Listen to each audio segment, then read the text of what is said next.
Removing CA glue from a variety of surfaces, there's a few things that you can try.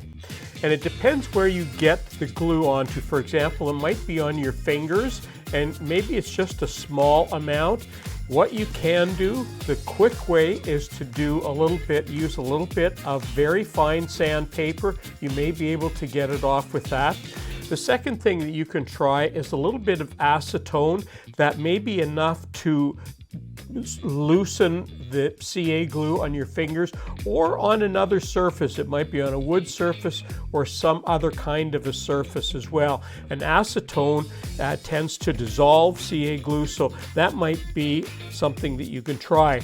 The other thing, I always have something like this available. This is a debonder, and it even comes with a little applicator. It's quick and easy to use, and you can see that it has a very thick viscosity.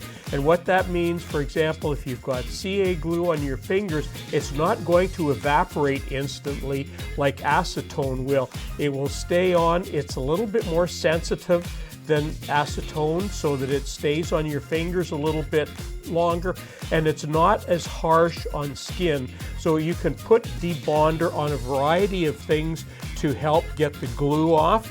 And the best thing to do before you put it on there is, once again, test in an inconspicuous place to make sure that the debonder or the acetone is not going to change the structure or the color of whatever it is you want to remove the CA glue from.